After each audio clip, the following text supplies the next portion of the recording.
In today's session, you're going to create prints using your acetate digital negative that you created in the studio. You're going to use the enlarger, which has a bulb at the top, a lens here in the middle, and the light shines through the lens. There are some filters. As a black and white, you only need to use the magenta filter, anything between 50 and 70 to create a good contrast. You just turn the dial on the right hand side of the machine. You have a lens. The lens is the same like a lens on a camera with an aperture setting, so you can make it lighter and darker depending on your exposure times. You have a red filter that protects the paper from the light and also for checking on focus. But we don't need to worry about the focusing ring today because we're using our digital negative. There are some easel boards, but you won't need these today. These are good for keeping your paper in place and giving yourself a nice white border. But you're just going to place your piece of paper on the board, place your negative on top, place a piece of perspex on top of that to keep it all nice and tightly down, and then you're going to expose your paper to light. The first thing that we need to do though is to make a test strip. Okay, so the first thing we need to do is we need to make a test strip. To do this, we're going to take out a piece of paper. We're going to go over to the guillotine and we're going to cut it around about 2 inches thick. There's two reasons to cut it about 2 inches. The first one being is that we want to be able to see enough of our picture to be able to make a judgment call on the exposure time, but also we don't want to get it stuck in the dryer as well. Okay, so you can see I've put my test strip underneath the negative and on the board. I've got my perspex on top of it, so now what I need to do is grab a piece of cardboard and do a test strip. I'm hoping you can see this from the strange angle. I've got my piece of paper, I've got my acetate, and I've got my piece of perspex to keep it all down. On the timer, you can change it to different seconds. I'm going to do it to 3 seconds, and you press the big button in the middle to set the timer. The little white button at the top is to turn it on and off, so we can have a look at it that way if I need to. Just move that down a little bit to make sure it's all within the frame, and it's actually quite bright. So we'll just turn it down to 1, 2. So I've basically turned it down 2 clicks. Very technical, but at least I know what I'm doing in the red light. Okay, and then what I'm going to do is I'm going to hold my piece of board over about, so I'm probably going to do, I've got it on for 3 seconds, so I'm going to do 3, 6 and 9. So I'm going to try that out.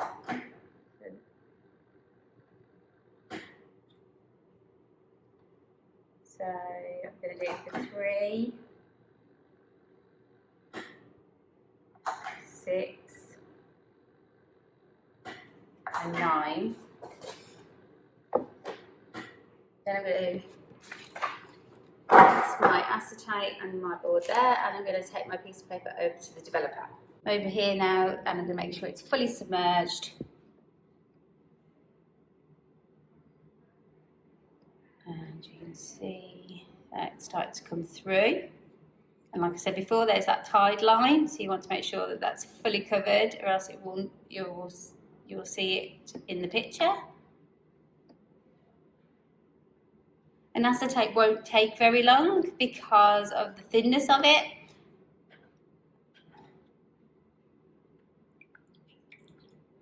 And then we'll take it over to the stop.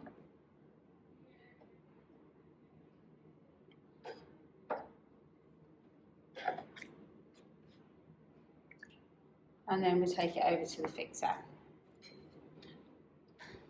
So after my first test strip, that was the 3, 6 and 9, I was kind of happy with the 6. So therefore I've decided to expose it again for 6 seconds. So I'm going to change my timer to 6.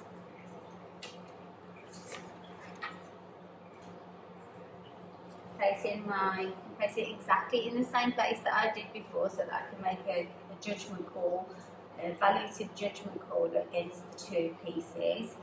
We'll expose it for 6 seconds and put it back through the chemicals again, and then going to compare the 2 together.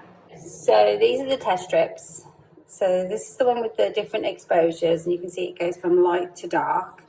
This one I printed back through it, and unfortunately put the negative around the wrong way when I wasn't looking. And then this one I have just redone the right way, but as you can see, like I talked about, it's got a tide mark on it here, so therefore the exposure isn't actually correct. However, looking back at it, as you can probably see, it's got lots of nice sort of white tones in it, and there's some nice mid-tones, but there's no real definite black. So what I'm going to do is I'm going to set another test strip for 7 seconds, and I'm going to go from there.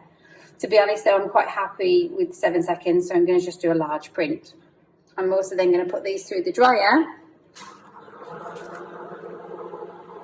making sure that they go through the little gap there, making sure that they've got a nice big space if you've only got a few test strips, and then they'll come out dry the other end. Okay, we're going for a 7-second exposure, so I'm going to use a full piece of paper.